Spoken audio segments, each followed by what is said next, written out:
This is the Analysis in Chains with Nathan Williams and Neal Kieran.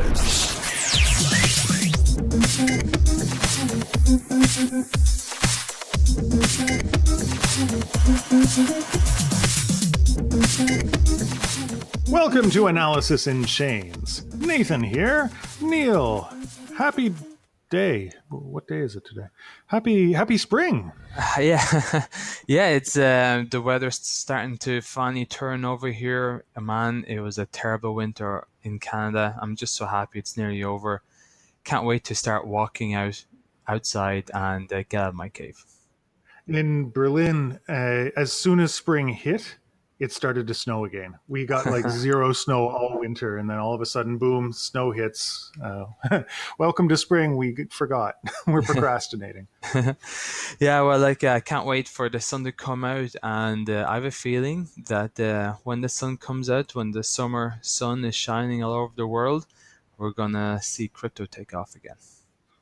Oh, it would be interesting. I mean, man, the crypto's just taken a beating the past couple of weeks, hasn't it? And with it, a lot of people have been staying home. There's no shortage of crypto events. But I just went recently to a crypto event on Thursday. It was one of like 5 in Berlin. And I think there were more exhibitors than there were participants at this one. It was nuts. Yeah, well, I think that people are starting to get the bug. But yes, we're seeing I guess a flatness now in price, and I've also been watching the hash rates of different type of blockchains and coins, and they flatten out as well. Like they're not decreasing, miners are not going away, but the people who are becoming miners has definitely flattened.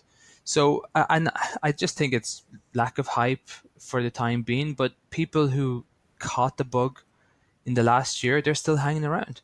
And they're still going to these events, they're still learning, and the ecosystem is still growing. And what we're seeing now is that maybe retail investors are coming less into this space, but a lot more VCs are becoming very, very active. And I often look at their testimonies, like why they're in, blockchain or decentralized applications and stuff like this, and they realize that a lot of these tools and a lot of these architecture and infrastructure work that's being built is going to have incredible applications in the future for all sorts of industries. So the VCs are coming in. It may not look like it in terms of price for all the types of coins and tokens, but I can assure you that they're making big changes in the background.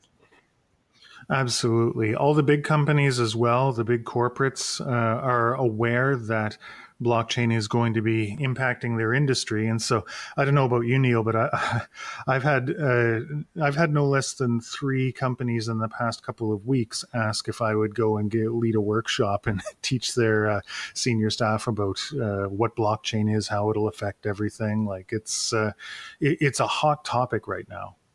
Yeah, and when I go on Meetup, the Meetup app in Montreal, wow, the amount of crypto meetups is insane. I remember when we first started this podcast, I would try to go to whatever event I could, and it was just so basic in terms of blockchain. I wasn't really getting much out of it, but now the meetups are becoming very, very advanced, and there's now meetups to learn how to code in Ethereum and all this type of stuff, which is incredible. So it does feel like, in a way, it's like the masses are now starting to learn what to do with blockchain. It was very, very niche in the past, it felt like, but now the masses are very intrigued. They're really coming in. And I think, this summer we're going to be hearing a lot more about it. I think at the moment, people just assume it's crashed, it's gone, it's dead. And because Donald Trump is always in the news lately, and he is impacting financial markets, that's starting to get a lot of attention now. And this is, I think, a good thing for those who are just getting the blockchain, because the prices are lower and there's less risk. And if you want to try out mining, for example, now's the time. So I think that it's why I'm optimistic for the future, even though prices have been going down, because I can foresee things getting very heated again during the summer. Mine on the dip. Yeah, I know it sounds crazy, but I am now starting to. I'm gonna dip my toe in mining, but not the with Oh yeah, yeah. So no, not like ASICs and stuff like this, like and Bitcoin. just like with an ant miner or something, or a Raspberry Pi, or Yeah. I'm gonna. I've ordered a Raspberry Pi now. I would not get very far with a Raspberry Pi if I were to try mine Bitcoin. It's a waste of time, and same with Ethereum. I would need a lot more heavy gear. So the reason I'm doing it is because I want to just learn about the whole process. I'm going to start mining Turtlecoin. That is Turtlecoin. have you heard about Turtlecoin? I've never heard of Turtlecoin. So with Turtlecoin, it's very fascinating. It's almost like recreating Bitcoin from scratch, in the sense that this community, there is no ICO. It like Bitcoin, you have to get tokens by just mining them. The people behind it are all about privacy, and the guy who started it, like he won't reveal his true name, but he will go on interviews and stuff like this. So if you know his voice, maybe you can track him down. But it really is a privacy coin similar to Monero, but looking to implement smart contracts in the long term. And Huh. at the moment, it's all about community building in the sense that whatever skills you have, they want you to apply to their community, be it like marketing, development, computer or graphic design. And so developing a community from scratch, you can buy some of their turtle coins in some very niche, far off exchanges, but that's not really the point. The point is really to develop a community. And so I want to get involved. I'm going to get myself a Raspberry Pi and just start mining Turtlecoin, become part of the community, and learn about mining because um, I think people have been so fascinated by a quick buck on an ICO or jumping in a Bitcoin when it's pumping up, that I think that is very important to understand the mechanics and dynamics of what makes a coin valuable. And to me, the reason I'm so interested in blockchain is the sense of community and innovation and new ideas, especially in a world where there's so much political conflict, between say America, China, Europe, Canada. It's such a big mess that I think grassroots initiatives are very important for democracy. That's hilarious. I mean, not it's a very heavy topic, but I just find it hilarious that to see you, buying a Raspberry Pi and getting into into the mining scene. Like how far we have come, Yeah. just Well, I don't. from this. Not sure what this is. Let's just dip our toe in. Let's sniff around, see. This was our early days back in last July to right now. Okay, let's try mining this stuff. But yeah, see, the thing is that I never thought I would go anywhere near it. And the thing about a Raspberry Pi and Turtlecoin is that it's a good way to try things out because what's been so fun with crypto has been, understanding wallets and how you move, coins and tokens around and how you buy them on an exchange. It's been a fantastic learning experience and it really does open you up to new forms of thought and how institutions should be run or how decisions should be made through consensus. And so I started to wonder about mining. And with the Raspberry Pi, it's cheap, and I can mess up with it. It's not like I'm handling, 1,000 Bitcoin that's going to make me rich in the future. And if I mess up, I'm going to be very stressed. But with Turtlecoin, it's not really worth much. It's just the experience. And I would encourage people to get involved in projects like this to learn more and become part of a community. And you never know where it will go, but it's just a bit of fun. And Turtlecoin only started last December, January, so it's something new because the problem with Bitcoin is that you feel like you're late into the game and you feel like you're late Hmm. with a lot of these coins and tokens. But Turtlecoin is like this opportunity to be part of something new and stamp your sense of personality on it, your character, and see how it grows from there. That's awesome. So, I want to tell you something that happened to me this week, Neil. Just in terms of adventure, what happened was one of our listeners contacted me when he found out that I was working on Minespider, this conflict mineral blockchain solution, right? And one of our listeners happened to be a lawyer for a battery and photovoltaic cells manufacturing company. It was like, oh, I want to connect with you. And it was just really neat to talk to someone who had that interest. And what's interesting now is that what we're doing What I'm doing is getting a group of companies together to give feedback on the system and what they would like to see, what features they want, and help speak into the design of the system as we're building it. And so this was our first contact into the battery industry here, and so yeah, it was just neat that they reached out through the podcast of all places. Well, I think that's fantastic, and I think it's so important for people to realize that blockchain and crypto, it really is a community now. And if you really want to get involved, it's through doing a podcast, or it's through doing YouTube videos, or just reaching out, doing meetup events. Because if we're all in it together and we're helping each other, like we all are impacting society, and we all bring about new innovation into institutions that have become laggards. And it's a win-win for everyone. So it's very, very grassroots, which is great because it means that we can all have a sense of ownership on blockchain, crypto, and its direction. And yeah, if you hear people like us and if you have an idea, please reach out because we can all benefit. And if you are, just listening to us and if you have all of these ideas, write into us, throw your ideas at us, because I've had a few emails in the last week or two from listeners asking questions about things because they have an idea. There's maybe a business they would like to pursue, or they're doing like a paper in college and they want some insight on how they can add blockchain to their paper. So yeah, reach out, and it's all about a sense of community, and it's win-win. And yeah, especially for Nathan, he's the one with the business. So yeah, he could do with any help, or any reach out. He would love it. But it's honestly, you're completely right, Neil. That this is really a community, and what I've discovered just from doing this is you jump in and you try something, and it might work, it might not. Like the whole crypto sphere was started by a bunch of crypto anarchists. They're people that wanted to just try things. You want to try to see if you can have a new socioeconomic system, a new financial system. Guess what? You don't have to do a bloody revolution to see if it's going to work. You can just try it now. What about a minimum income coin? What about a demurrage coin that loses value if you hold it but keeps value if you spend it? What about, and people just try these things. And that, I think that even though it has become a lot more speculative and corporate in certain aspects with all of these events coming up and the hype over the Bitcoin price, you still have at its core a community of people that want to experiment with technology, that want to see new and exciting projects come up, that want to see a technological revolution that changes the way that people operate and transfer value.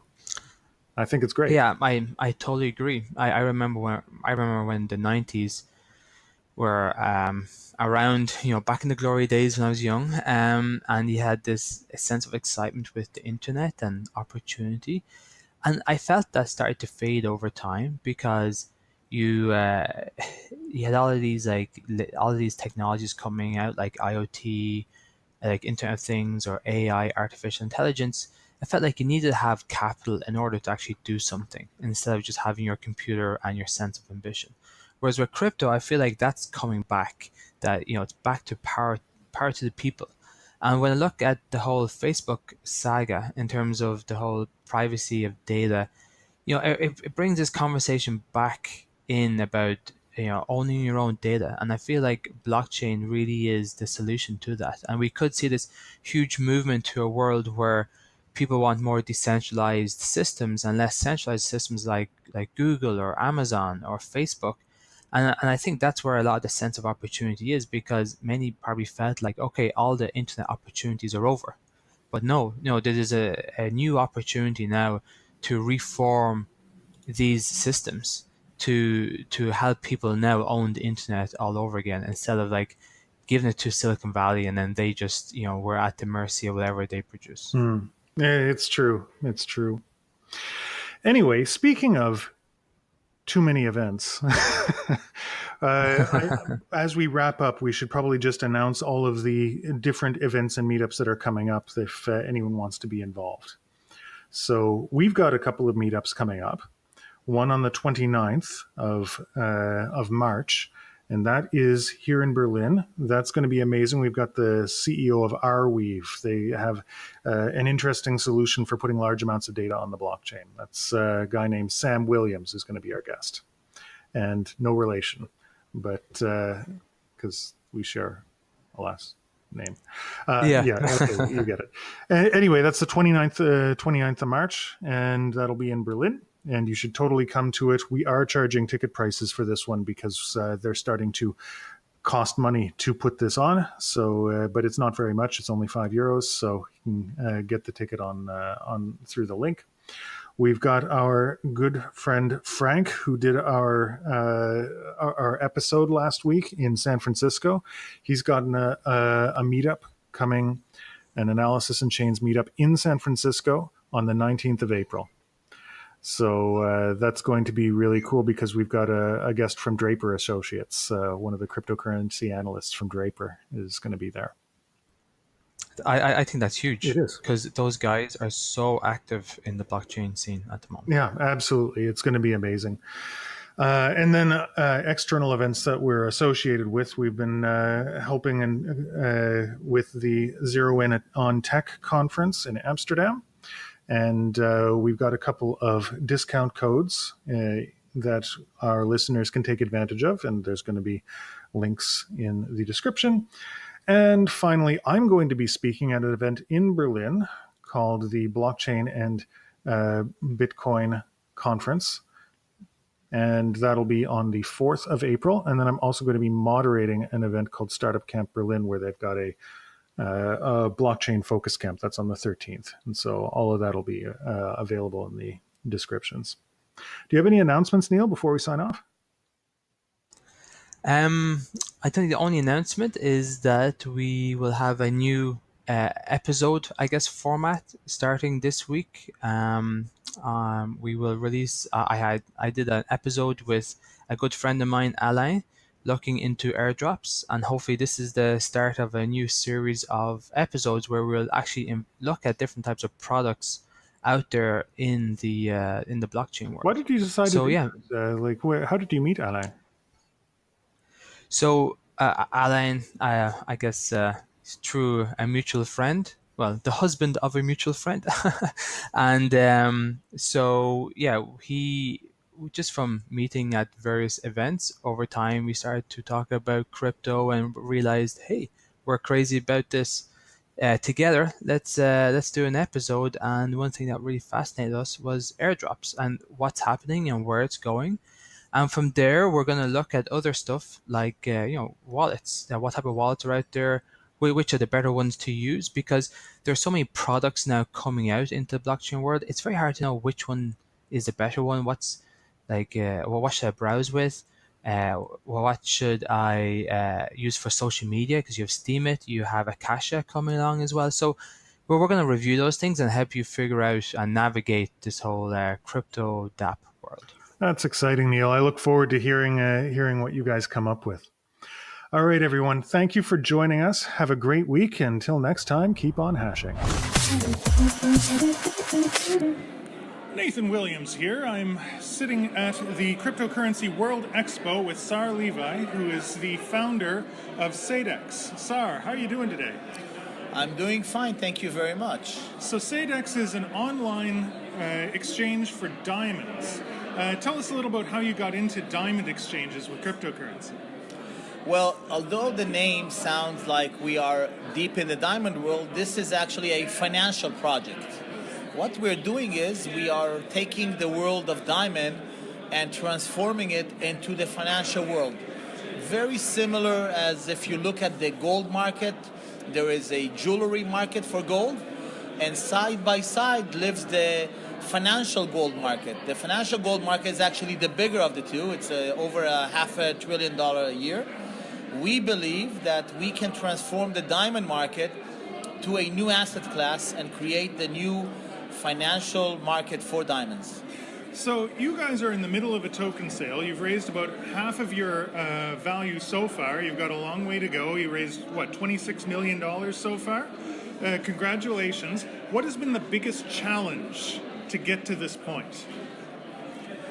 Well, the biggest challenge is actually to get to your target audience and explain the project. You know, there is such a vast amount of ICOs out there, and in order for your people, for your community, to be able to pick and choose the right ones, it takes a lot of effort and a lot of time. So we've been traveling the globe and meeting people and trying to explain the project. And I'm actually extremely happy with this overwhelming support that we've got from the community, both on our Telegram, on Kakao, Asian market, European market. We have got overwhelming support, and we're very happy.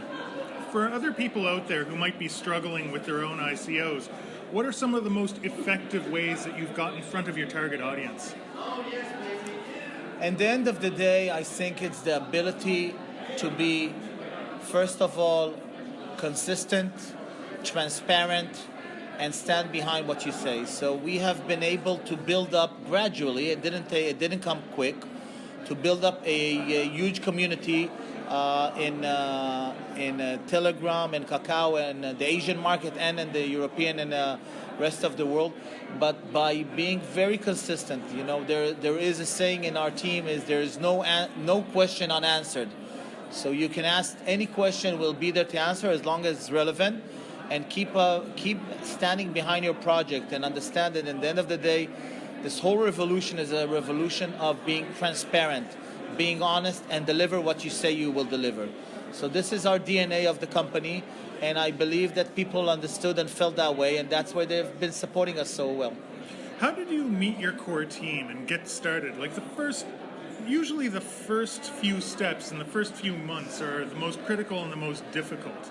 How did you overcome that? Get your team together, get that first push to get off the ground? When we started building a project that was based on blockchain, obviously we looked at the opportunities of going through an ICO, and the core team was looking around, and we didn't have much experience, as most of us. We do our first ICO. We looked at actually getting advice from outsource on marketing and on other fundraising and others.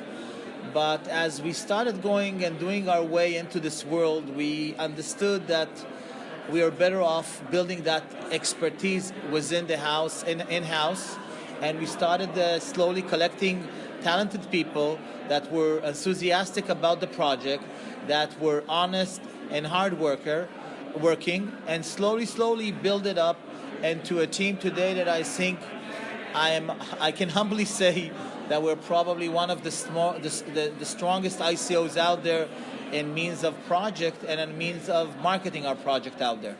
Now, how important is it to start with a certain level of experience? Now, what I mean by that is you had your start in Lehman Brothers, is that correct? Correct. Yeah, so I mean, how important is it to have that background in the corporate world before getting into the ICO? Do you think you would have had the same success so far if you had just started with an idea cold? Well, when you're looking at an ICO, I think there are three main points or box you want to tick. The first box would be a very strong project out there, a project that can really have a strong potential in the market, and it's realistic, you know. To say I'm gonna send you to the moon and back for $9.99, obviously it's not realistic. So first of all, have a strong idea. Second of all, you want to have a strong team that can actually realize that idea. And third of all, you want to have the finance to do all these three. So when we're talking about the background, you know, we are overall, I would say, an experienced team of people that have done one or two things in their life. Most of us have already built companies and have exits. So that gave us at least I would say, the understanding and the depth of what are the challenges, what we're going to face. So in that matter, I think it's kind of a reality check, and it helps you overcome when you face those challenges you are expecting and you know what to overcome. That's really encouraging. Some words of wisdom from Sar Levi. Thank you very much for joining me, and good luck with the rest of your token sale. I appreciate that, and thank you very much for your time.